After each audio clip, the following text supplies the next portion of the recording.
All right, we're recording, but we were doing that last week as well, and some fucker stole my fucking recording, so it didn't matter.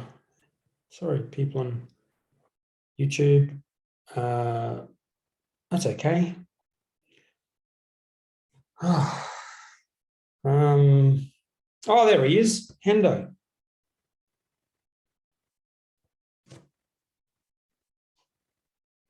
Should I let this guy into the podcast or not? Okay. Boston the Brewer on Spotify, iTunes, podcast app, I don't know, everywhere. Check it out. It's awesome. There he is. Oh, that's not him yet. Ooh. Hendo. It's going a bit dark in here, isn't it? Dark as shit. Look how bright I am compared to you. I look like Jesus. Yeah. I need a nice little sound effect here. Oh, there we go. Hello there. Hey, mate. There's a fair bit going on at my end. Why? What's happening?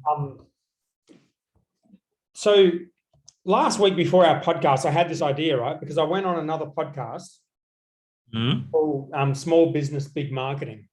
You ever listen to it? No, I have not. It's very good. It's one I've listened to since back in the day. It's Timbo Reid. He does a great job.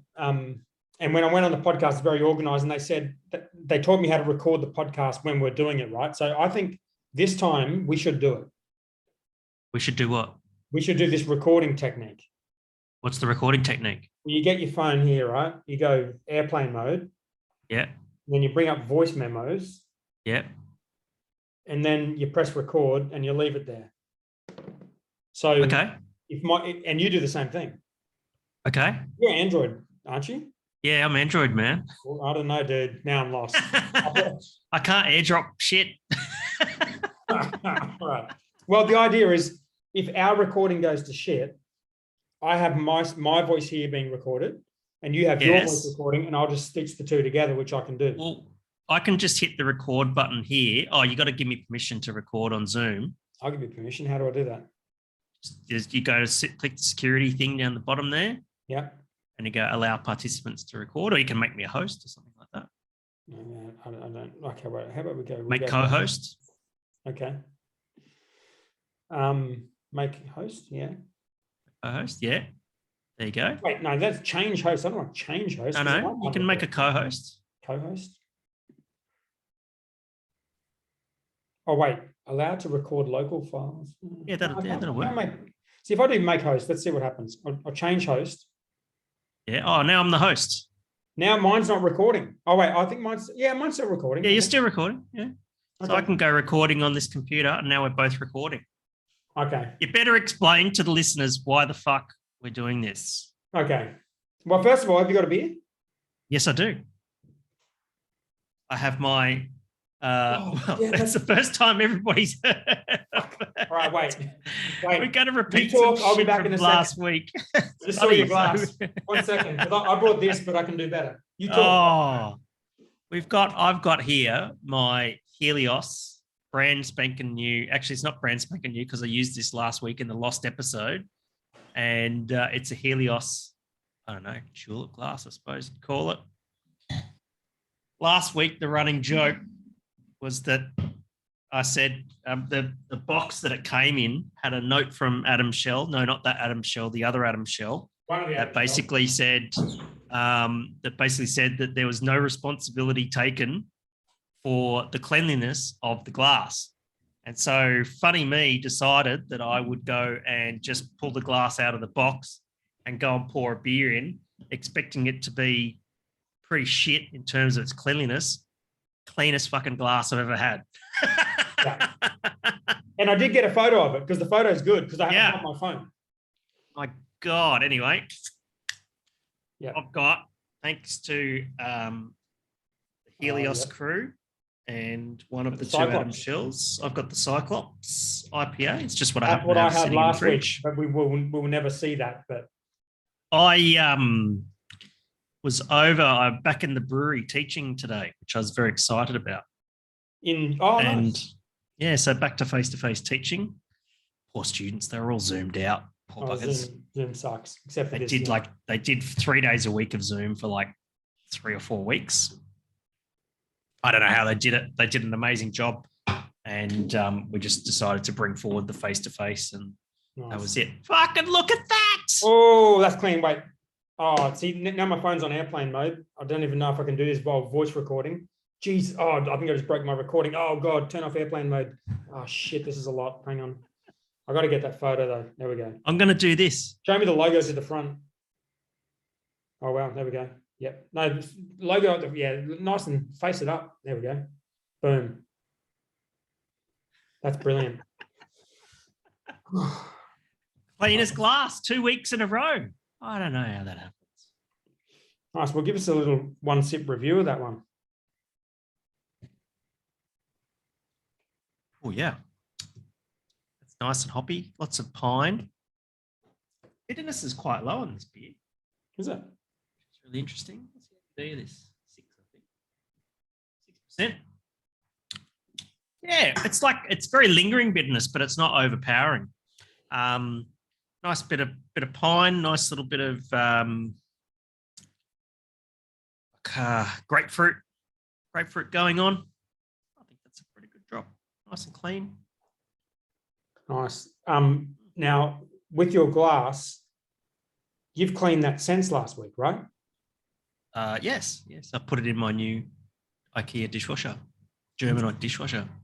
So maybe are you using the same detergent? Yeah. No, I bought some new. Oh, fuck. That might be it. The penny just dropped, didn't it? No, I changed the mode so that it goes on this really hot and uses lots of water and energy mode. And I bought a box of these tablets because supermarkets are really weird at the moment. You go to the supermarket and sometimes stuff's just not even there. Yeah, I noticed that. It's fucking dumb at the moment. I actually went to my car recently and a lot of my stuff wasn't there. So I bought these dishwasher tablets. So yeah. Anyway, you better explore. What beer you got? Well, I've got the Hercules. Heracles. The Hercules. And we should say that last week's missing episode, which we'll get to, was basically half an hour of talking about Helios, wasn't it? Oh, absolutely. Absolutely. Which is kind of the bummer about the whole thing, because we were kind of singing Helios's praises for quite a long time, and Leon, who lives in the suburb, yes, was talking about how he goes there. It was a great chat too. It was a great chat. And we're talking about Hiker Phil, who works for us, who's that's right, alumni. Frothrockies alumni. Look at that glass. That's clean too. It's amazing. That dishwasher, but that's good. Look at that. Very good, mate. Great looking beer, isn't it? Look at the color of that. Yeah. Love the Hercules. Hercules. All right, so let's get to the lost episode 19 because it is your fault. Yes. And I want you to know that. What happened? Well, this is what happened, right? As we know, this is a show about renovations, and I'm commencing my renovations. It's the first day of my house being built, and I've got the meeting at my house with the builder for the first time. On site. On site. It's a vacant block of land. It's all dirt. My car's a piece of shit, and it gets very hot. What, the Volvo? No. Well, it gets very hot as well. It doesn't have air conditioning. My actual van that I drive, the Black Ops van, is brand new. Also doesn't have air conditioning. The Volvo is 50 years old, but it's basically the same, except this is black, and it's a massive van, and it gets uncomfortably hot. So when I got there, I left the door open. He was late, so I left the door open so the car didn't get too warm while I was waiting. I thought it'd be like a 2 or 3 minute meeting, but it's sitting on the driveway, and he comes, we're walking onto the block. It's at 400. Do you mean the side sliding door? Yeah, the sliding door. Yeah, and I'm parked on an angle on my driveway. The block is vacant. We're there the whole time, and we're walking around the block. He's pointing out all these problems that I have not thought about. Now I am thinking about, and he brings up his laptop, his iPad, and we go through a process where you have to sign everything, right? Which was news to me because I've seen all the contracts, I've signed all already, but he has to confirm everything. So he goes through everything. Sure. And he brings up a page where he's like, these are the colors you've chosen for your house. And my curiosity peaked. I wasn't paying attention at all to that because I was looking at the car. I was worried about the car. It was open. Yes. My laptop was in there. My passport was in there. My wallet was in there. My microphone for the podcast. The last night's episode with Leon was in there. Yep. A whole bunch of good shit in there. So I was focused on that until he said, let's go through your color choices for your interior, right? Right. So he said, these are your color choices. This is what you decided to paint the interior. And this is well before we even started talking about Half Lexicon. You're right. And I looked at the color choice. It was Dulux Lexicon. Half? Full. Straight Lexicon. That's ballsy. Well, I fucking, it was one day where I chose everything. I'm like, yeah, that's good. That's good. That's good. That's good.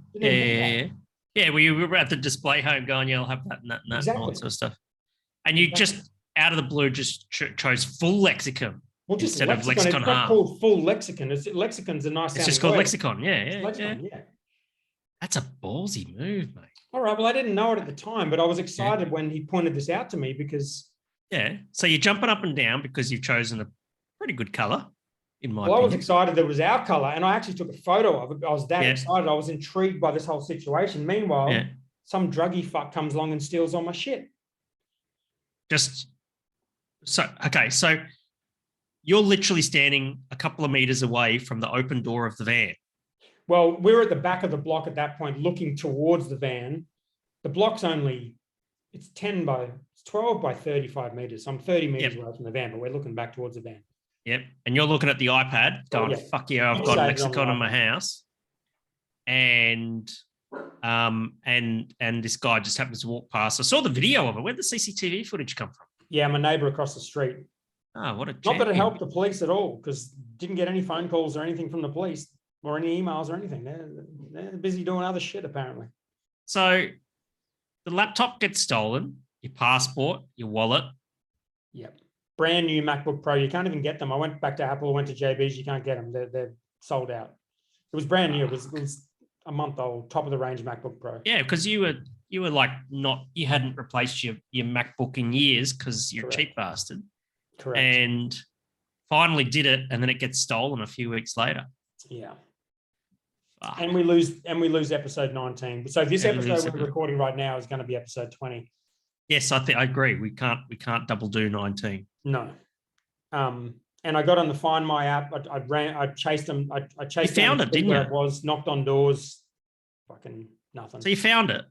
No, I didn't find it. Just it says it's gone somewhere, and I went to that address and buzzed the address and looked around. I couldn't see anything. But I don't think it's very accurate. Doesn't the Find My my laptop app? It's pretty precise. And doesn't it also tell you when it was last pinged? Well, yeah. The thing is, I've got two phones, right? I had my work phone in there, but I'd only set it up a week before. I didn't have the Find My app on that work phone, but I did have it on the computer. But the computer doesn't have access to the internet. So I think it relies on, I don't know the technical details, but it relies on some sort of local towers and local Apple devices and shit to figure out where it is. But the phone, I didn't have Find My on, which sucks because that would have been precise because it was on 4G the whole time. My actual phone, normal phone, I had in my pocket. So you sort of found it on a map and you went knocking on some doors. What did you do when you knocked on doors? Did you just go, hey, fucking give me my laptop back, you bastard? Well, yeah, I found it down the street the first time.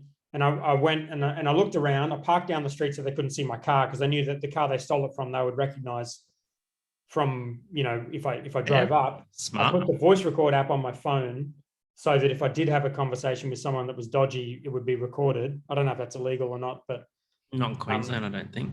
And then I went to the address, but this is Hedges Avenue in Mermaid Beach. So there's no way someone living in one of those mansions has stolen my laptop. Like it's someone who's come in, walked through the suburb, ripped it off and fucked off. But it was showing at this address. So I went down there, I took photos of all the cars. I saw a guy in a council truck, garbage truck that was sort of hanging there. I thought that was a bit dodgy. Took a photo of him.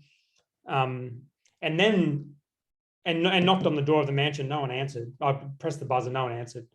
And then it moved from there to a different address, which is where it is now.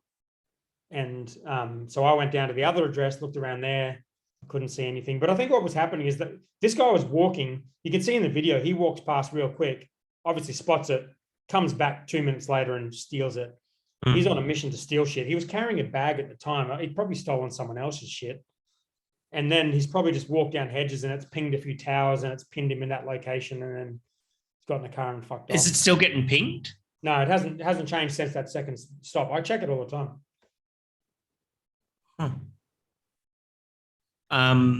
And I noticed that you put something on there today, a message that appears if you turn on the laptop. I did put that on there, yeah. What does it say? What was the message? I don't think that's really something we could share on the podcast. We'll have to hit too many parental control settings that I don't really know about. There was the C word in there, wasn't there? Well, a few, yeah. It makes you wonder. Like, I feel like a bit of a dipshit. Like, the car was open, I was right there, but he just walked up and fucking grabbed it. It was that easy. What time of day was this? It was 8 o'clock in the morning. Unbelievable. Yeah. It's very unlucky, opportunistic. Yeah, well, I think it's pretty coordinated, to be honest. Like, I think there's people going into that suburb stealing shit because it's a pretty good place to steal shit. Yeah. But yeah, a bit too easy. I would love to know what they do with it. Like, I paused the cards for a bit. I felt like maybe I'll leave them open to see if they spend them. Like, they didn't spend the cards. I guess they sell. There was $5 in my wallet. I don't know what they do with my passport other than steal my identity. I guess you got to report that $5 to in the wallet. Yeah. I sell the MacBook Pro. I guess there was an iPhone, brand new iPhone in there. I guess they sell that. But you can lock all that stuff out. You can do the IMEI lock and that sort of thing on the iPhone. It's worthless. Well, I can't because I don't have that Find My thing installed on it. No. But each phone, so your SIM has a unique number, and then the phone has a unique number called an IMEI number. And you can ring your telco and you can say, well, that's the IMEI number of my phone, lock it out, and then that makes your phone useless, no matter what SIM they put in it. Just to that telco or just generally? What all telcos, they share. Okay. I'm not ringing any telcos under any circumstances. But that's good to know. Yeah. And the other thing I'm not doing is there's a button where I can wipe the computer. Yep. I'm not doing that. We don't want to lose episode 19, mate. That's exactly right. If you find the laptop 6 months later, yeah, we're posting that episode. I'm buying it on Marketplace in 6 months and releasing episode. Releasing it, yeah. Yeah. That's a great idea. God. Oh, well, that's a sad story, mate. And it's a bit of a shame because that was a good episode with Perko. Yeah, it was good. And a lot of good things were discussed. Yeah. Hopefully you find the laptop and see what happens. I hope we do. And I think it was a bit of a blessing in disguise because we only went for about an hour and then we wound it up because the same thing happened from the week before where we didn't actually really get to talk about beer groups. That's right. We got into it a little bit, but we stopped because we knew it was going to be another hour or so. That's right. Which is good. So we'll just get Perko back for a third time. It's going to be the boss, the brewer, and the Perko. Yeah. Oh my God. Anyway. Yeah. All right. So we do have to talk about something. I'm extremely disorganized. Have you sent me show notes? I can't see what I'm talking about. No, I haven't because I'm very disorganized and like well, you can see my setup here. I've got this computer. I was working on that on my dining room table for a while because it was a spare one. I've got a new computer now. I just haven't had time to do stuff. I downloaded Zoom 2 seconds before here. Okay. But I thought maybe we could have a look at news and also just go through the Boss and the Brewer email. Yeah, that's a great idea. And questions and shit. Yeah. Because I actually do have, I just logged in. I've got 14 emails in here. I'd say they're probably all spam. Wow. Well, that one just says cool website. This one says SEO. Okay, I'm getting out of that section. Sponsor the show. Okay, that's an email from Adzi about. No, that was you What's emailing him asking him to send you beer. Okay, that's. Oh, okay. That's good of me. Get more backlinks. Okay, well, monthly performance on Google Podcasts 28. Oh, how we plays. 28 plays. That's not a multiple of 12. Uh, Increased sales. All right. Well, turns out this idea is probably not the best idea. oh, well, easy come, easy go then. Episode 18 on Spotify was exactly the same as episode 17. Thank you, Scott. That's my fault. How to turn eyeballs into phone calls. All right. Well, I don't think we've got a single good email. So no one's talking to us. Nope. Oh, wait. Weekly account summary from Mailchimp. Campaign clicks, 0. Audience change, +1. Excellent. It's good. Positive. Security alert. Privacy. All about that. And virtual assistants. Okay. Oh, well, there you go. Riveting stuff.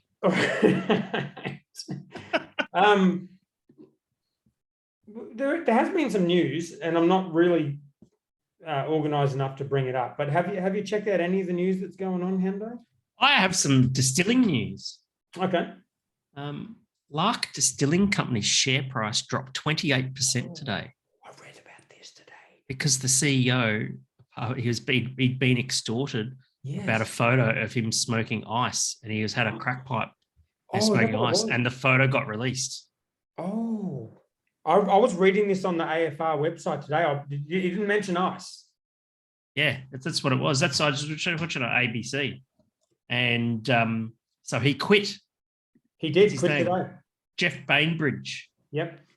He founded Grilled as well, because there was a photo of him that got published of him smoking a meth pipe. Whoa. Oh, there's the photo.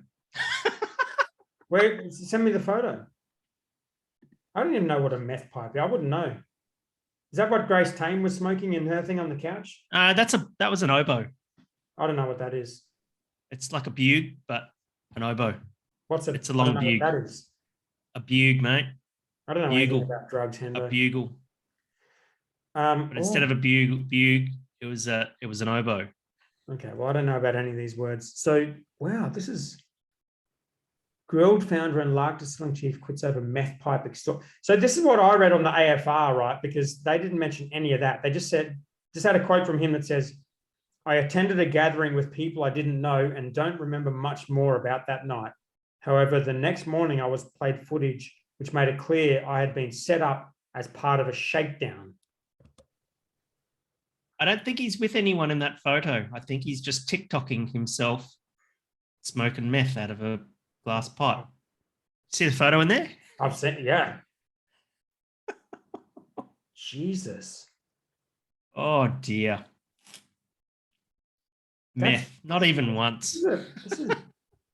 So they lost. It's $100 million company. Actually, I've got it on my app now. I won't touch it because I need that recording. 28%. Lark share price. Here we go. So it dropped today 20.88%. So it's down to $3.60. Wait, their market cap's $270 million? Yeah. It dropped from $4.56. That's gone up a shitload. Down to $3.60. Wow, it's dropped over $1. That's gone up a shitload in a couple of years, though. That was like 100 million a couple of years ago. 325. Wow. Okay. Gone down a lot, but it's up an absolute shitload from when I was looking at it a few years ago. Yeah. Look, I'd buy that dip. Buy the dip? Yeah. This 20%. is not financial advice, but that sort of thing doesn't really hang around very long. Well, that's true. They'll put someone new in, and away you go. Yeah, they've already put someone else in. Lark has turned to non-executive director and former Bellamy's CEO Laura McBain to lead the company on an interim basis. Interesting. So the article I read didn't mention any of that because AFR's like, finance shit. It just basically said he had a big night. He was getting extorted over a long period of time. and they've I made. think- I guess they've made the photo public so he would. He's paid these people money already, apparently, according to the article I read. It's very interesting because, like, you know, once if you're an extortionist, once you release the photo, you've lost all of your leverage. Oh, there must be more. What else could there be? I don't know. I mean, is it that? I mean, it's obviously not good, but like, if it's a photo of this guy from ages ago having a bad night. He looks like he's back in his hotel room at the end of the night, just having some meth. Why is he in his hotel room? I don't know a lot about. Once you have meth, you're not going to be sitting in your hotel room. That's for sure. Yeah, very strange. Interesting. Well, there you go. I like. Don't do meth. Don't do meth, kids. Don't do meth. I like me some lark, and Hendo says buy the dip. I did say buy the tip. I got to give financial advice. Well, you just did. No, I didn't. I said I would buy the dip. This is not financial advice. Yeah. I love it when people give financial advice without giving financial advice. We've got Gauge Roads, some pretty tasty numbers in their quarterly results. How'd they go? 6 months post the ASX, profit or EBITDA of $6 million. Just pretty fucking good. I mean, sales were up, so $32 million, up 15%, which is pretty good given that on-prem. I suppose a lot of their on-prem is probably in WA. But, so what do you say? $30 million in revenue. $32 million in revenue, but 6 months. So there's $65 million a year in revenue. And $6 million in net EBITDA. Profit. Yes, which is EBITDA. Good. That's 10%. That's excellent. Yeah. If you typically own a brewing company and the really good numbers like 6%. Yeah. 10% is very, very good. Yeah. And that they also, I think their contract brewing went up, which was weird. I think I was reading this total contract brewed volume. I'm just reading Brews News. Output grew 50% to 3.7 million litres. As a result, what? So this is over 6 months. Right. As a result, total volumes grew to 10 million litres in the first half of the year. Oh, it grew 3.6 million to 10 million litres. No. Contract brewing grew to 3.7 million. So they're doing over 7 million litres a year in contract brewing.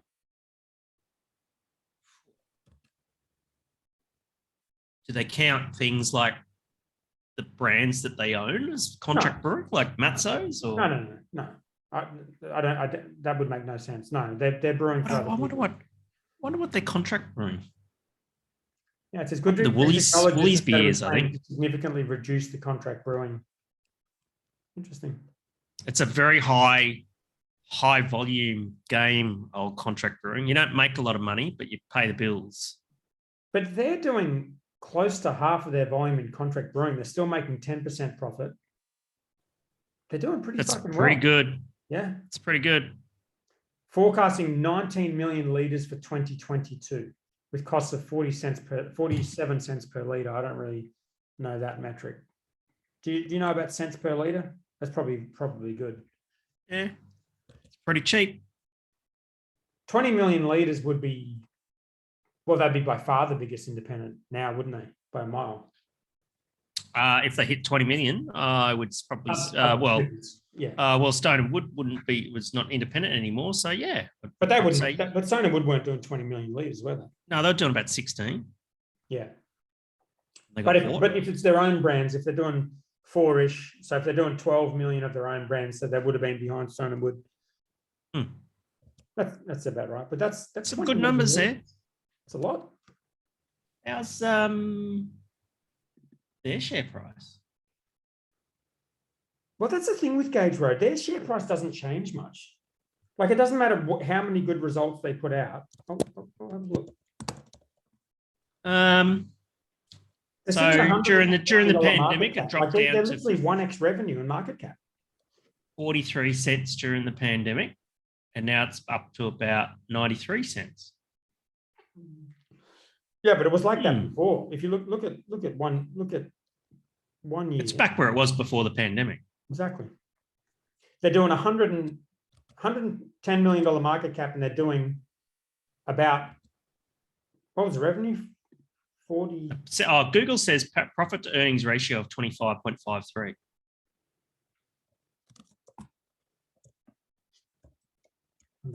Yeah, 6 million profit. What was the revenue? 32. So they're doing 60, 70 million revenue, and they're valued at $110 million, right? Mm. Stone and Wood were doing what, 100 million revenue, and they're valued at what, 500 million? Yeah. It's very undervalued, isn't it? Crazy. I don't understand. Like, and then their share. Well, you know what Lion paid for. They paid for the brand and the goodwill and all that sort of stuff. But Gage must have a good brand. Like I don't see them a lot in my world, but they must have a fucking strong brand. They're making money. Lion wanted the taps. Don't see Gage Road's beers at the pub. You don't? Not in WA, you must. WA, you probably would, but not here. Yeah.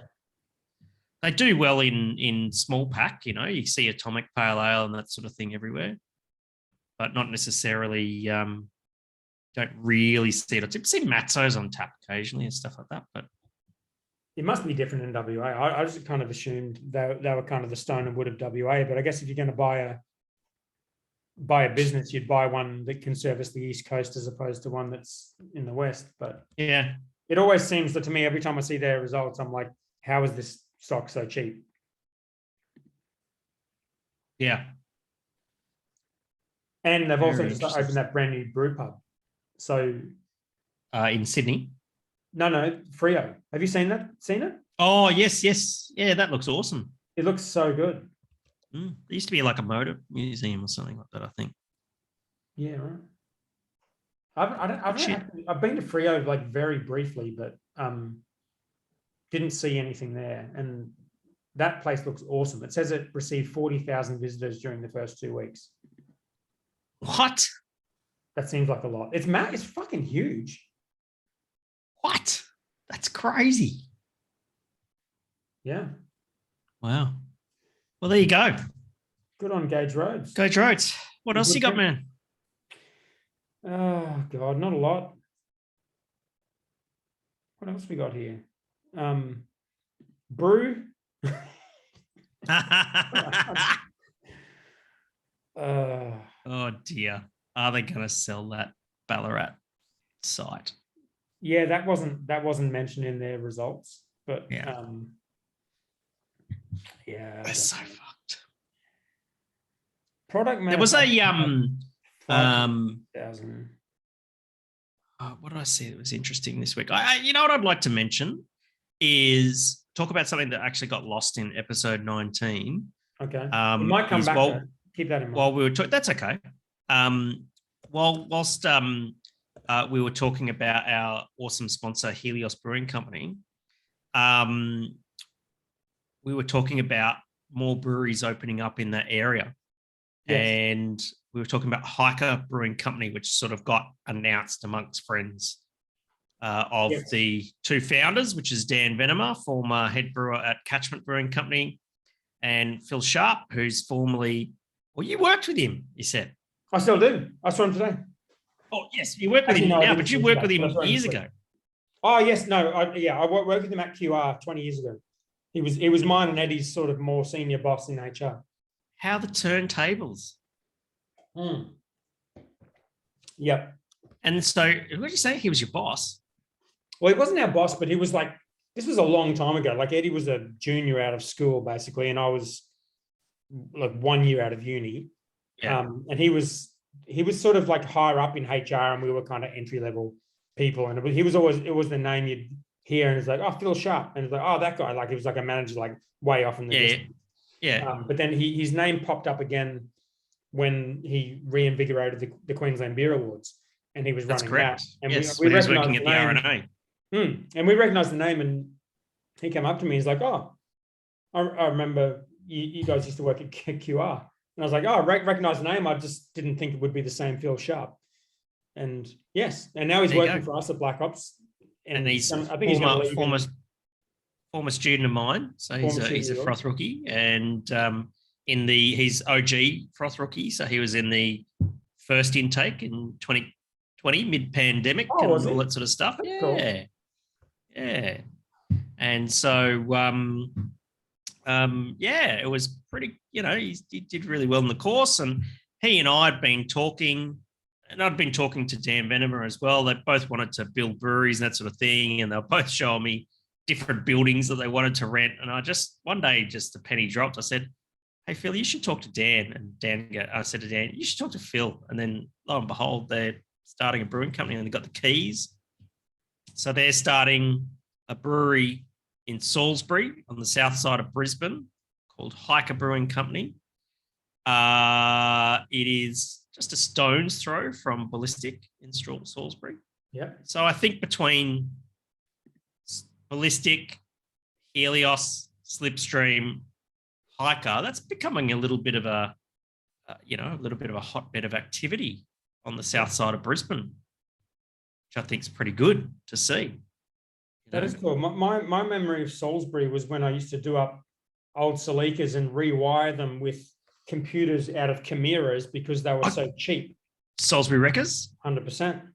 Bullshit. Yeah. I used to go there as well because I used to live on campus at Griffith University, and I had my first car was a 1974 Mini, which would shit itself all the time.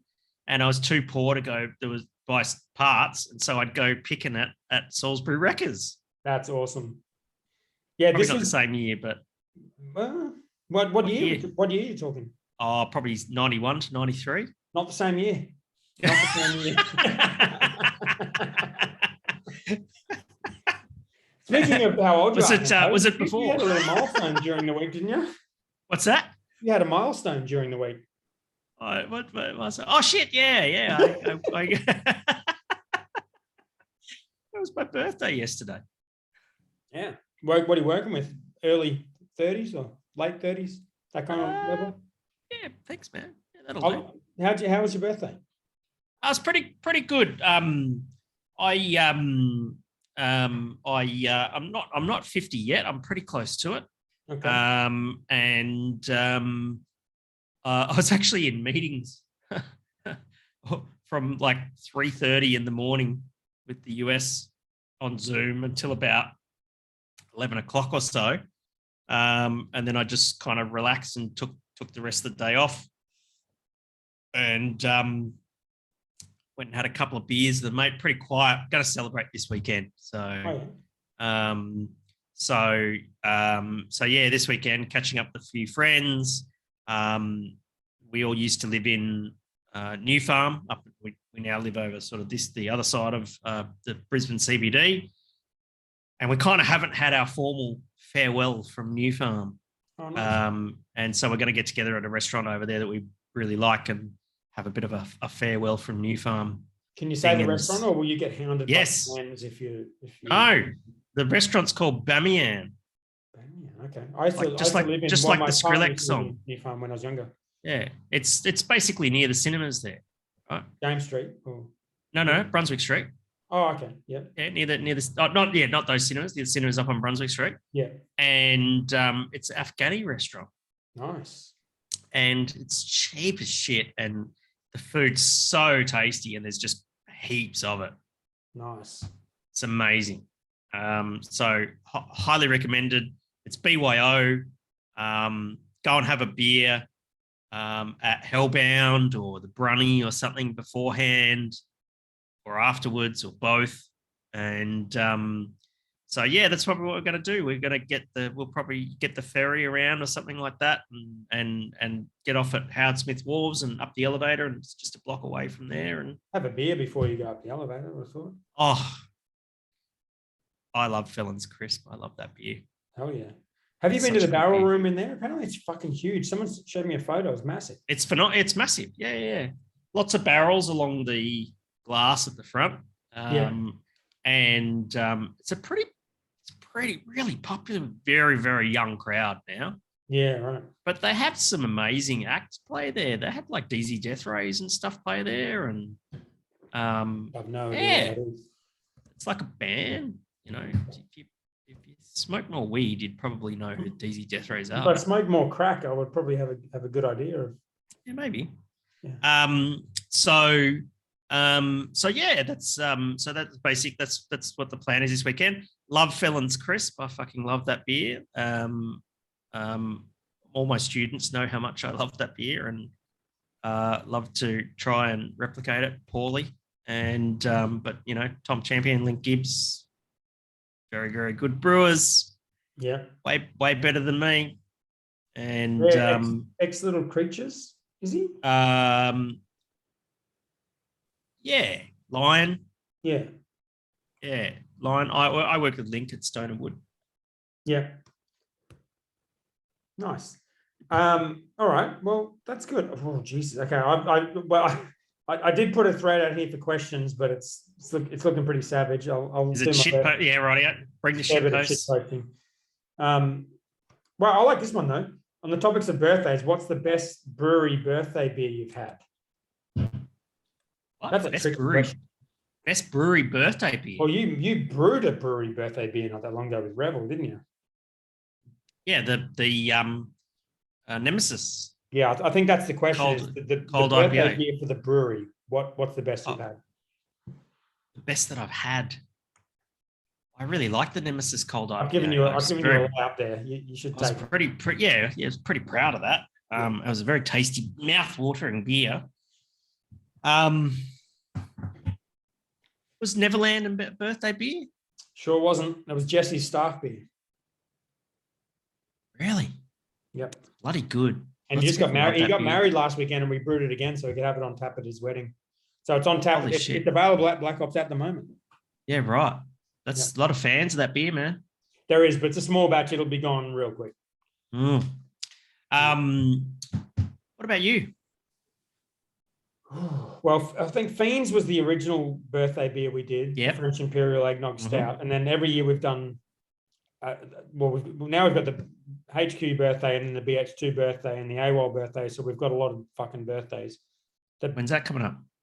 We've got the HQ, we've got the BH2 one in 3 weeks' time. That's 3 beers. We've got the HQ one, which I think is our 7th. So 7 beers in June. And then we've got the AWOL one in April, where we've got some really good AWOL barrel-aged beers that we haven't really even talked about. But best birthday beers, oh, God.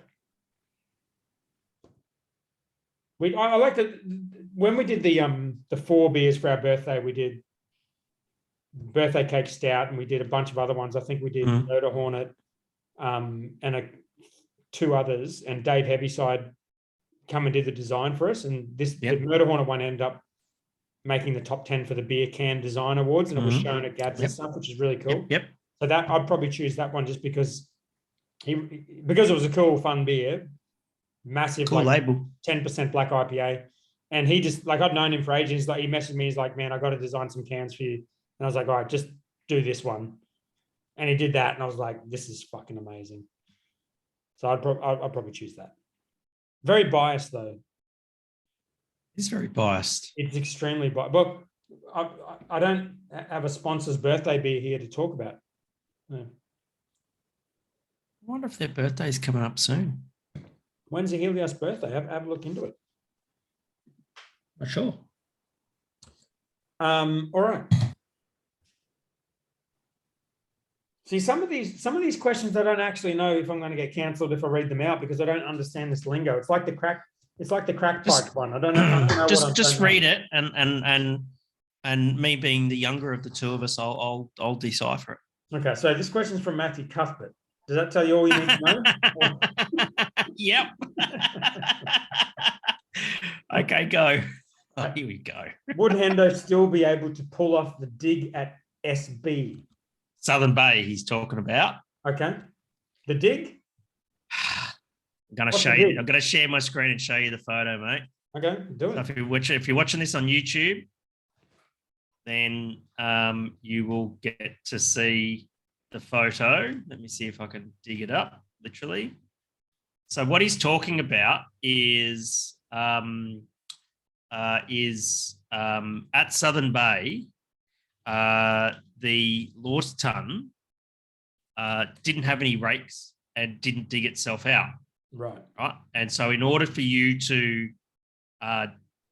basically get spent grain out of the Lauderton, you actually literally had to climb inside the Lauderton with boots on and dig. Wow. That photo. He deleted the photo. So yeah, he so basically there was, and I didn't really dig the Lauderton out, didn't brew very much there. And so the other times that because it's a very difficult brew house. Oh, here it is, found it. Let me share my screen. Where are you looking for these photos? You just randomly have them saved? Facebook. How do you find a photo that quickly on Facebook? Search. Oh, that one. No, I saw that one. Okay, yeah. Right. Yeah. So basically, for those listening at home, that is basically a photo of me in. Show it again. Let me get the photo. Show it again. Oh, okay. Fucking here we go. I've been trying to delete. Oh, I'll start recording again. I accidentally clicked the wrong button. Fuck's sake. I've been trying to delete this photo off of the internet for years. No chance. There we go. Zoom in. Great. And yeah. So Brilliant. basically that Lauderton, right? Very big Lauderton would hold up fucking massive. Yeah, about up to 1.4 ton of malt we used to throw into it. Jesus. And so when you wanted to dig it out, there was basically this big plug hole. I won't say in the corner because it's around Lauderton, but there was a plug hole with a spent grain auger. It wasn't very safe because firstly, you've just done a mash out. So the mash is really hot. You've just done a sparge with 80-degree water. They then throw cold water on top to try and cool it down a bit. It doesn't do fuck all. And then you jump in with a shovel and you just shovel spent grain towards this plug hole. Wow. And try not to fall in and get your leg taken off by the auger. And it was dangerous, dangerous, hot, dangerous. But I will commend Matthew on a couple of things with regards to doing the dig at Southern Bay. Firstly, I think he holds the record, and I think of speed. So I think he dug out a ton in about 7 minutes. Between 7 and 10 minutes, I think is his record. We'll find out what happened there. And also, he did the dig in the nude. Oh, really? Where's the photo of that? I don't think you want to see that. So what happened was Matt was just a gun in the brewery, and I really wanted him to be the team leader of the brew house and cellar operations. But he said, I'd love to, but I'm going over to Europe. He was basically going to go over to the Neverland Festival. Neverland. No, it was in Belgium. But the Neverland Festival, it's a big EDM festival over in Belgium. There's a Neverland Festival? Cool. No, Tomorrow World. That's what it's called. Right. Tomorrow World. You got Neverland on your mind. Yeah. Tomorrow World Festival over in Belgium, and that was it. He was out. He said, "No, can't take on that role. I'm going to a rave." Wow, he was just sending it full on in Europe. That's what he did. Yeah, just sent it. Yeah, and he had a absolute ball. So yeah, and so his last brew that he did, he was only wearing the gum boots for safety reasons, and he dug out the Lauderton in the nude. So he had a ball there as well, or a couple. Two. I'm picturing it. I wish I wasn't. All right. Well, there's one more question, and I'd rather not ask it, but I'm going to have to. Please. It's from Lexicon Half G. Yep. He says Grudzitsky update. Fucking oath, we need a Grudzitsky update. Well, oh my god. Are you opening? What are you doing there, Hando, with the beer situation? I'm having a beer out of a bottle. Better beer? No, I've got my Black Ops Ambassador fucking Oh, thing. nice. Very It's not good. Alpha Team. Oh, Um, got to be quick. no, I don't believe in crowdfunding breweries. Why? Because I've run a brewing business and I know how unsustainable they are, or not very profitable. So I just don't. That's my choice. I just don't think they're a great investment. Wow. Savage, Hendo. Yeah, that's all right. So you don't think you don't think any of the breweries at the moment will end up with a good outcome? There'll be good businesses that will become very will have run well, like your business and that sort of thing.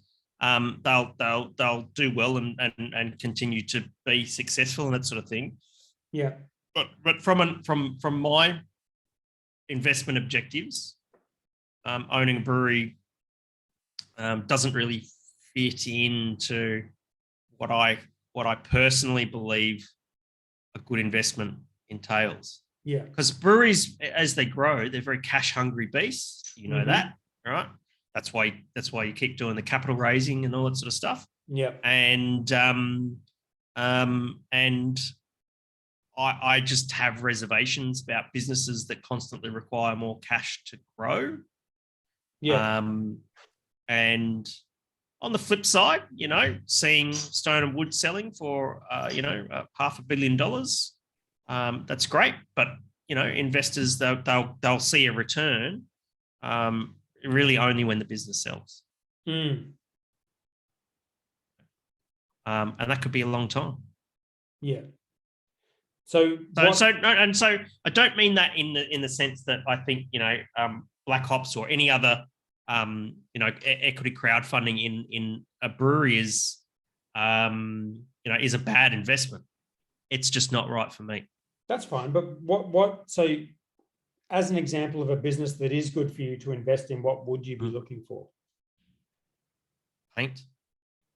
Hey? Dulux. Paint. You're going to buy stocks you're going to buy shares in Dulux. Fucking oath, mate. Because now so that your house is huge, mate. Dulux is going to make bank from you, mate. That's true.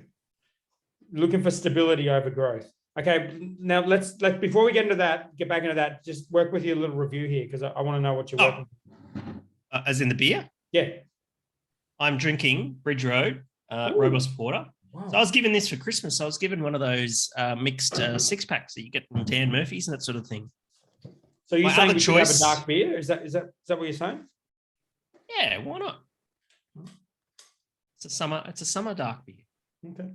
And this beer is bloody delicious. It's not overly astringent and burnt and acrid and that sort of roasty, but it's deep, dark chocolate and a little bit of coffee, very low bitterness, lovely full malt sweetness.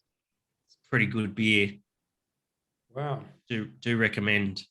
Well, I'm sitting here in the study and I don't have time to go out to the fridge. I can only work with whatever I've brought into this situation. And it happens to be that I've also brought a porter in case I need it.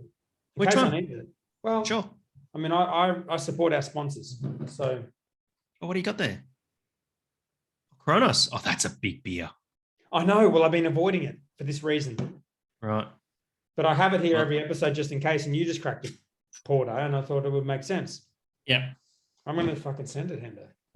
Well, I think you should send it because as what's his name from the UFC who does the introductions? Tai Tuivasa? No, not the fighter. The dude who gets up there and goes, "It's time." That guy. Oh, what's his name? Bruce Buffer. That's Bruce Buffer. Yeah, Bruce Buffer.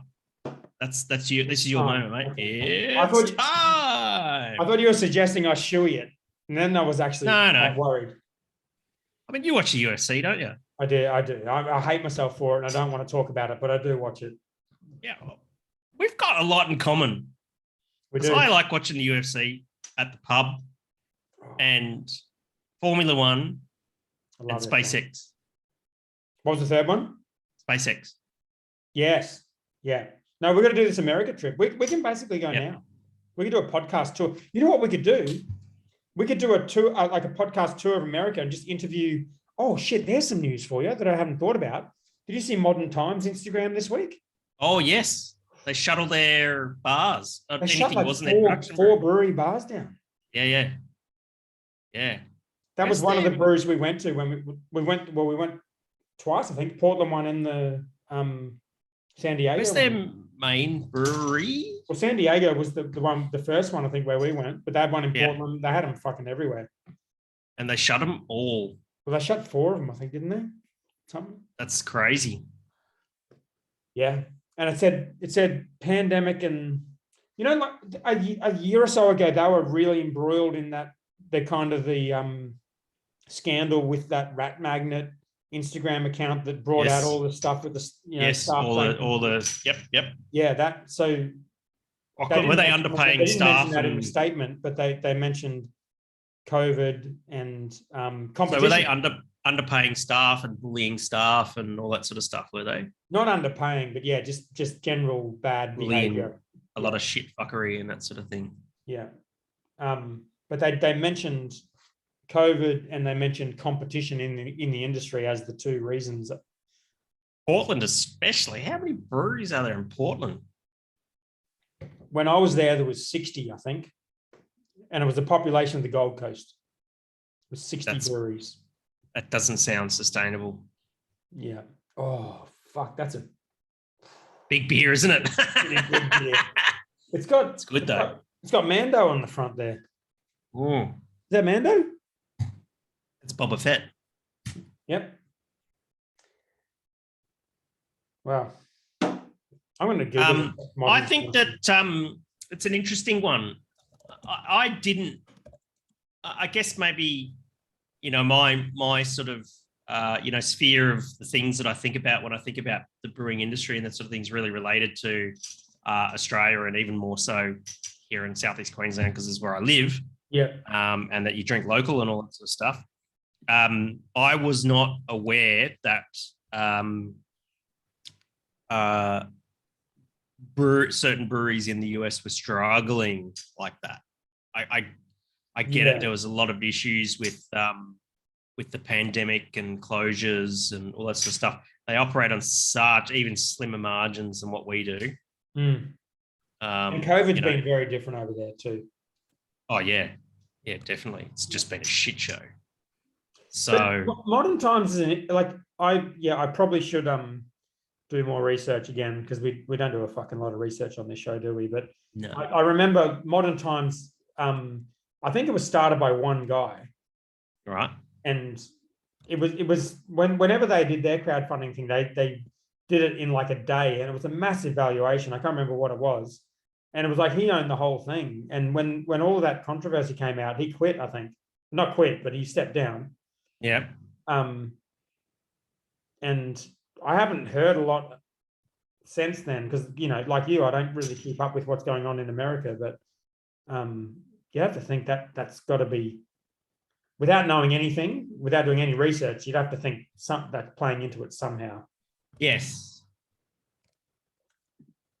4 of 8 locations. I'm just reading this now. 4 of 8 locations. Wow.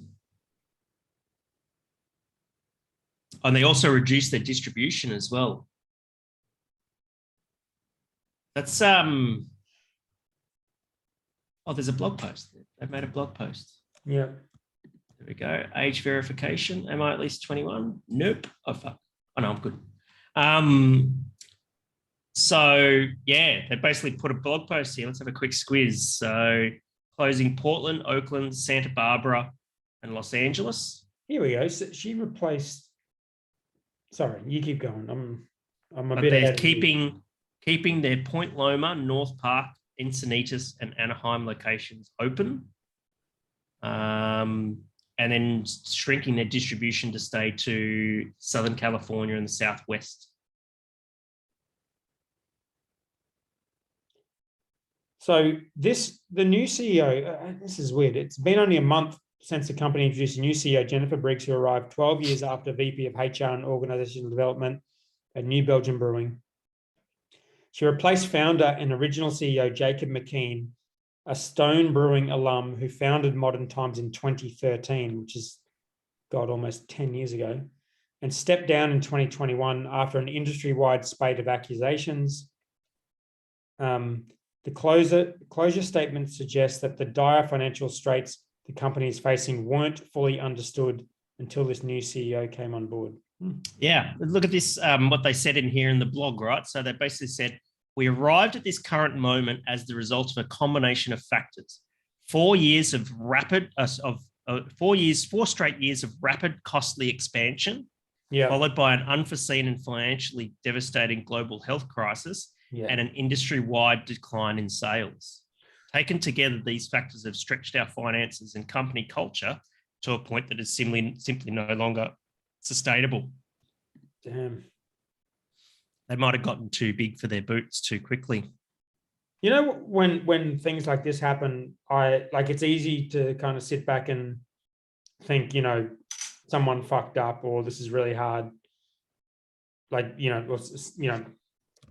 Someone's been stupid or whatever. I just think business is fucking hard. Like I think about this all the time. Like businesses generally fail. And like when a business doesn't fail, that's an anomaly and that should be celebrated. And when things go bad, it should almost be like that's standard and part of the deal. But this sort of reinforces my point, you know, before about why I wouldn't choose to invest in a brewing company. Yeah. Because growth and expansion is extremely costly. Yeah. It costs a lot of money. You're growing a business where if you're growing your distribution, like Modern Times do, like you're doing as well, and that sort of thing, you're growing your volumes massively for not a really big return, right? And then you take into consideration the cash flow requirements of being a beer manufacturer, of that you've got to pay a lot of, there's a lot of things that are cost forward, and everything's cost forward, and getting paid takes ages, and the cash flow requirements around that really suck. Yeah. And so you see a lot of successful growing brewing companies, yours included. I'll say there, Stone and Wood as well, would be those that do succeed in that way, in that rapid growth in distribution and in production volume. That's where the cost of money. That you have to have some pretty seriously good cash flow management, like daily. Yeah, I remember Jamie Cook saying once that when he was running the books at Stone and Wood, he got daily cash flow reports. Yeah, daily, that he had to see. It's pretty daunting, and it makes you think, fuck, you must be running things so tight if that's the case. You got to get a daily cash flow report. Well, I was surprised when we went to Stone and Wood. Like we went there probably a year before, or maybe more actually, maybe a year and a half before they sold, and like it was a big brewery, but like they were doing a lot of manual shit. Like it wasn't like they were. And when I spoke to him about it, I remember I ran into him at the Avers one year when I didn't even know him, and I was just like, I just would love to talk to this guy, and he was fucking awesome. Yeah, he's bloody legend. Great. And I was like, man, how did you build that massive brewery like from such a small one? It's such a big upgrade. And he was like, it was a fucking shed with a 50-hectare brew house in it and a bunch of tanks when we started.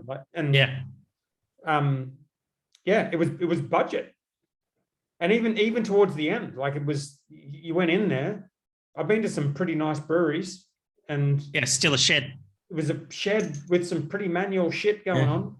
Yeah, and that old bottling machine, which lasted them years and years, that they used to sweat the shit out and run it 24 hours a day, and like manual palletizers and nowhere to store stuff. A couple of times we went there, it wasn't running. Like there was something wrong with the machine. Not to bag out Stone and Wood at all, because there's always something wrong with packaging machines, but they would organize things. I remember they would organize things that like there'd be a truck come in the morning to drop off glass and pick up finished beer.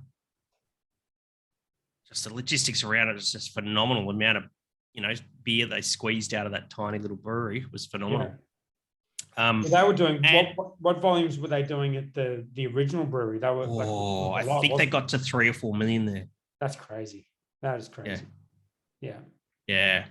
And that's the thing. It's tough. And like, you got to watch your cash. You got to watch inventory levels, which you just kind of cash. And at the same time, you got to watch your profitability. You got to make sure you're getting paid on time. You got to grow the business, which means you got to buy more equipment, and you got to fund that growth. And it's not that, and when it often gets lost. People think, Black Ops are, doing an equity crowdfunding because they're growing their brewery and they're thinking of the equipment. But you got to think about the actual cash that you need to make the beer, to make that equipment run at its capacity. And that's way more than the cost of the equipment. Yeah, I think, I mean, I don't really want to make this about Black Ops. No, you don't have to if you don't want to. But I have an understanding of that because I've run a brewing company, right? And my aversion to crowdfunding, breweries, which is purely personal, is that I've run a brewing company. I know how shit the books can be and how hard it is to grow. And just based on my history, I'm like, I choose not to do that. It's tough. It is tough. But I guess like what you say, I don't come to anything in business from a point of view of like, it's hard, don't do it. I think everything you said is 100% correct. It's very, very fucking difficult business to make work. But this is a business where, like in Australia, like I read a thing today, like Gold Coast put out a thing saying manufacturing is the third biggest industry on the Gold Coast. And in their statement they put out, Black Ops, our cans were being compiled, the canning machine was running. It was the photo they used in the piece. It's a fucking it's a legitimate business in a legitimate industry that's very, very difficult to make work. But if you do make it work, it's pretty significant because the harder something is to make work. Like I always used to, because I used to analyze businesses and give people advice and shit like that. And my advice was always the absolute best possible business you can have is a software as a service business because it ticks all of the boxes. Yes. And the second best business you can have is a recurring service business. Yes. Because it ticks every single box except for the profitability one, because it needs humans. Yes. But it's recurring, it's repeatable, it's scalable. You can build a brand around it, all of that kind of stuff. But how many people do you know have started? Someone started Canva, someone started Atlassian, but who else do you know that started a software business? The thing is, the harder it is, the more unicorn-like it is, the harder it is to do. So it all balances out. Like the best business you could do would be, with your definition, would be one that has really good cash flow where you get paid up front and you don't have to take any risks. And that's consulting. Like that's the best business model by that definition. Yeah. But for me, that's the worst business model because it's not scalable. You can't build a brand around it. It's exceptionally complicated and competitive. It gets old and uninteresting to someone like me. So I feel like it all evens out, and like you end up somewhere in the middle, and you choose like which one is the one for you. Yes. Yes. Yeah, that's right. So and that could be as an individual, but also could be as an investor. Like you might want to invest in a brewery purely because you are passionate about backing a company that is going to make it work against one of the big corporations and want to back them doing that. Yeah, it's an interesting one, and those who have chosen to invest in a brewing business, and particularly yours, I think it's a reasonable decision to make. It's just not one for me. Yeah. The other thing about investing is if you invest in something, right, you do it for two reasons. One is to get paid regularly, Mhm. or two is, the shares go up eventually. Mhm. But the downside is if the shares go up eventually, they only go up if you sell and you exit out of the business. Correct. It's kind of like owning a house. Yes. Like with your unit. Yes. You live in it. You love seeing the share price go up, as in the property market. But you got to live somewhere. Yeah, you got to live somewhere, and you love seeing it go up. But you're not going to sell it. You're not going to move, because if you did that, you'd have to buy another one. That's right. And you wouldn't be any better off. But it's nice to know that it's going up. So, Exactly. by that definition, real estate is a terrible investment because it's not giving you any money. But actually, it's good because the value of it's going up against everything else. Yeah, that's right. I think as far as going back to brewing companies there, I think that the thing that's, you'd have to talk about if you're going to talk about equity crowdfunding of brewing businesses, you talk about the elephant in the room, Brewdog. Yep. Did you see the Brewdog documentary the BBC did a couple of weeks ago? Yes. What did you think? This is probably shouldn't say this, and I'll probably get in trouble, but I thought it was pretty thin. The documentary? Yeah. Oh, there was some mud flung. I just didn't think there was I might have a personal bias because Brewdog are a company that I looked up to for so many years. Yeah. I've met Martin, came to the brewery. He was a fucking legend. I might be biased from that point of view, but it did feel to me like it was good theater, but it did feel to me like it was kind of like there didn't seem like there was any evidence of him doing anything bad. It was like, people told me this guy is bad. Yeah. And he gave people brewery tours. What about what they spoke about with regard? Oh, yeah, that's. That was.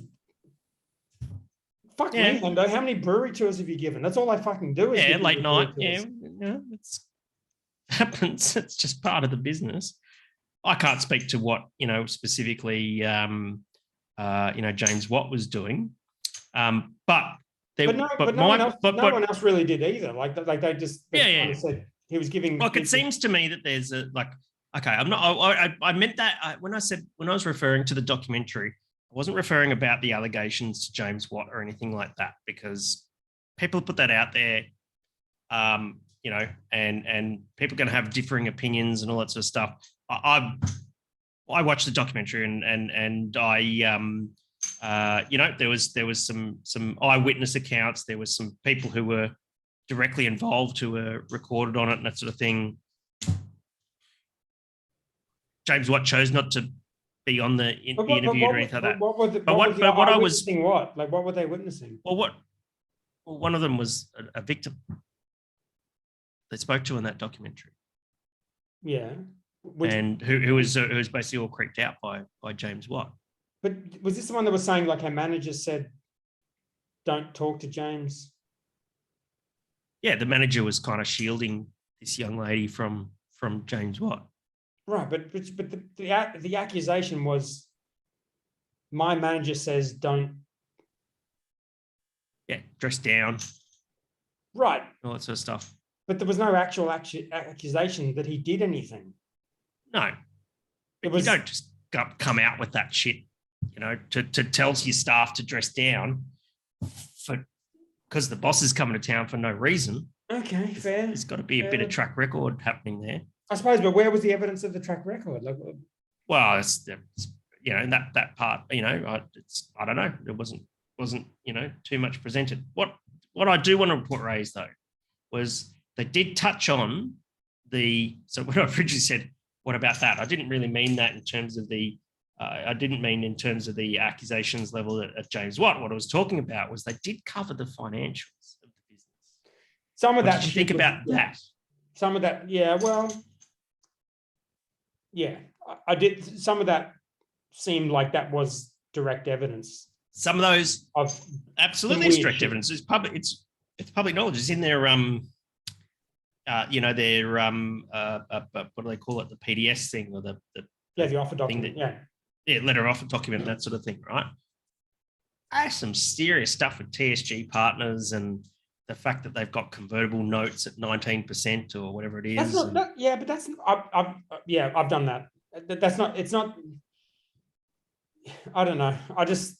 I'm a cynic. I watch something like that and I just fucking worry that someone's getting attacked. I don't know if I'm just like standing up for the business. I just like look for like specific evidence where they've done something wrong.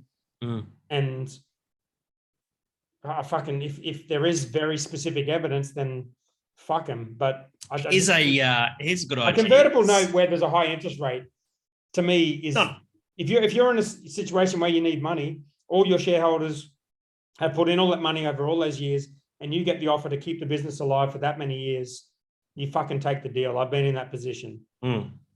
That wasn't that weird to me. I wonder if any of our 12 listeners are equity punks. Yeah. And if they are, if they could post in the Facebook group at facebook.com/groups/Boss and the Brewer. And let us know if you are an equity punk and what your experience as being an equity punk has been like and how you feel about it now.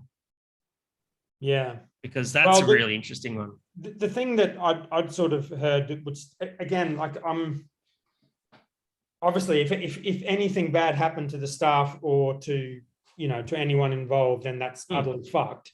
Yes. But I'm just fucking cynical because I just know how the media handle things. And as soon as they have something to attack, they'll just attack it. And I just, some of the stuff, I just worried that it's just like, you're just attacking this company. Like some of it was, if the share price doesn't go above 1.5 billion or whatever, then everyone loses their money. I mean, that's fucking standard. Like if people invest in a company and the company doesn't go up in value, then that it's a shit investment. Like that's quite normal. And if people, and I don't know when they're lining up the IPO, but like if the TSG was the people that had funded it to line up the IPO, and they've obviously gotten themselves a sweet deal to get that IPO happening. But Brewdog obviously feel like this whole thing is a good success story. They've taken all these people along with them. They've signed this deal to get the IPO happening. They think they're going to get the valuation. Everyone's going to get a raise in their stock if everything goes well, and everyone's happy. I like to believe that that's what they're doing. Yeah, and if the valuation is less, it's hard for me to think it's a scam and it's awful. I like to think that if that happens, they failed at something they were trying to achieve, but I'd like to think they are trying to achieve that and they're trying to get the best results for all the shareholders. And that's what every business does. Of course. What do you think about like Brewdog, how they're constantly doing equity crowdfunding? But that's the thing. This is the thing that like equity crowdfunding gets a bad reputation because people see it. Like we've done 11 investment rounds of Black Ops. And only 2 have been equity crowdfunding. No one listening to this would know that. They would think we've only ever done 2. Yes. And we've done more than any other brewery in the country because we've done 2. Right. But we've done 11. And that's in 6.5 years. Yeah. And the valuation, like equity crowdfunding gets a bad rap because the valuations are higher. But the thing with equity crowdfunding is the valuation and you can weigh it up, and like you can make a decision. It's whether you do it, put your money in or not. Yeah. You don't invest. With everything else that happened before that, no one knows the valuation. Like how come all the other breweries in Australia don't get scrutiny for their investments and their investors and who's investing in them and the valuation they invested in? It's because no one knows. And every other brewery that exists right now exists because they've got investors who put a fuckload of money into them. Because like you said, it's very expensive to run a brewery. It's expensive and risky, yeah. Yeah, so I think the equity crowdfunding gets a lot of attention because it's public, but I think that's good because it educates people. They know what's going on. They can make a choice. All the private investment that goes on, you would never know. There could be way worse valuations going on. And I know with our one, like we did our equity crowdfunding in 2019, the next investment raise we did, which was private, which closed way quicker and raised way more money, like 5 times as much money, and was only for existing 30 odd investors that I had, was almost double the valuation. And that was 2 years after we did our crowdfunding. And that doesn't get out there. It's not news, but that's how business works. If there's an appetite for it at the time, Yeah. You can raise money very easily. If there's not, it's fucking hard. So the equity crowdfunding, I think, has been a very, it's been a way for you to establish the value of your business. Well, to be honest, like we would be fine without an equity crowdfunding. I just like the model. I like the fact it would be way easier for me to raise money privately. Yeah. And even if we wanted to avoid, like I am, look, so far been quite passionate about avoiding getting institutional investors in, because otherwise we lose control, really. Like the other bigger breweries there's either a couple of big families involved or some big institutional investors involved who really control the company. And what you see is not really that. It's kind of, you don't really see that. But with us, we don't have that. And so it's good to get equity crowdfunding because we don't have to do that. But we've also got existing investors that we could get more money from. And in some cases are kind of confused as to why we're doing equity crowdfunding, because they'll be happy to put the money in. Yeah, right. But that's I think interesting. I think it's a good model, and I think it's good for the industry. So I want to promote it and push it. Yeah, that's interesting that some of your investors feel that way. How's that Kronos going? Dude, it's fucking delicious. It is really good. It's been sitting in my fridge since the first episode, I think. Yeah, it's a good beer. I'm worried I'm going to get in trouble about defending Brewdog. Do you think I'll get in trouble? Everyone's got an opinion. There's been some interesting crowdfundings. Like if you talk about crowdfunding, there's been some crowdfundings which, have made certain promises that haven't really been delivered on. Don't want to name names right now, but I don't want to either. That's the thing. I think my big thing is I don't want to talk shit about anyone else. Yeah. And I just hated that. Like, if they went, if Brewdog did some bad shit, that it's really bad. And if there's like, I just don't know. I feel bad about the whole thing because I like Brewdog and I like Martin, and I don't want it to be bad. I just hope it ends up being good. And yes, the same as the crowdfunding thing. I don't want to bag anyone out, but I also do think back to what I said before, in that if a business doesn't work out and the business was crowdfunded, it shouldn't be surprising because businesses don't fucking work out. Businesses fail. Yeah, exactly. And everyone has an exit strategy. Do they? Never start a business without an exit strategy. I've never had an exit strategy in my life. What are you going to do when you die? Don't know. I don't care. The boys in charge. Hey? The boys in charge of the business. They don't care. They don't give a shit about the business. Now that we're not going to mention other crowdfunding rounds, I did notice that Endeavour had brought back, because they did their crowdfunding before we did. The very first one, Endeavour Brewing. Did they hit their target? I can't remember. Well, they hit their minimum. They hit their minimum, yeah. I can't remember, but we're about the same time, but we closed ours before they finished theirs because theirs was sort of a longer one. And I don't think it was this week, but I saw they brought back the Rocks tap room. Have you been there? I don't know. I have not been there and don't really know. Not in a few years, man. Yeah. So our Endeavour they're still going? They're still in business? Yeah. I don't think they have their original founders in the business anymore. No. So I'm not sure who's running the business now. But I think the pub was a joint venture. Yeah, but they just bought it back. Yeah, and they bought it back. Oh, get that retail revenue happening. Smart. I'm looking at their website right now. Hey, Elon. Elon wants to hump. Don't get the dog. He's going to hump your fucking leg. Hey. Stop it. Angry because he hasn't humped your leg in a while. You don't know that, not on film. Right. I'm looking up their website right now. No, because I didn't know, but I had a bit of contact with Ben, who was, I think, the head of the IBA at the time. That's right. Yes. He's not in the business anymore. Not in the business anymore, yeah. Interesting. So the website's still up. They didn't go broke. They bought a pub.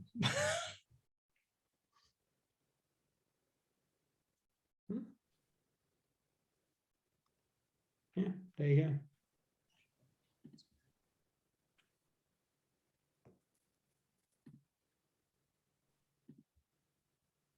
Well, I'm going to Sydney soon. I might as well fucking check them out.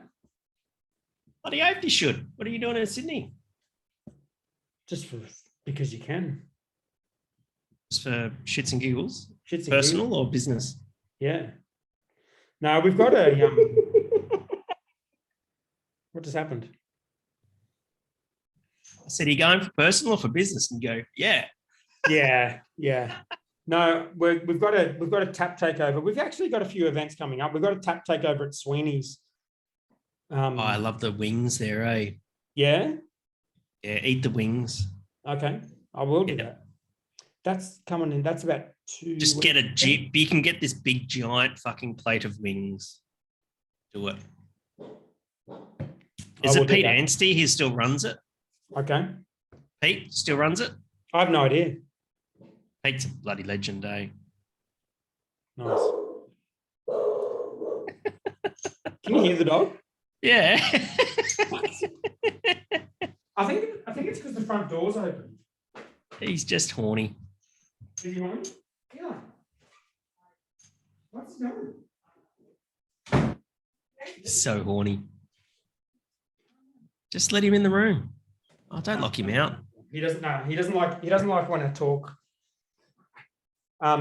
He just wants to make love. Yeah, he does. So okay, yeah. So I've got Sydney coming up, and then we've got Melbourne. Oh, what are you doing in Melbourne? We've got the Queensland thing at the Park Hotel, which is like Queensland versus Sunny Coast or something. Yeah. Fun like that. And I've been talking to a guy who does comedy, who's going to do a comedy and beer matching thing, hopefully on the Wednesday before the ABAs. Whereabouts?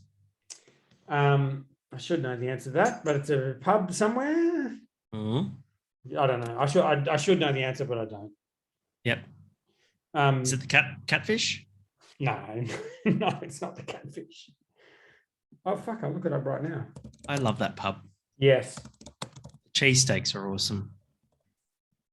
Mick, beer match comedy, good beer week, Melbourne. Let me see if we can find the flyer.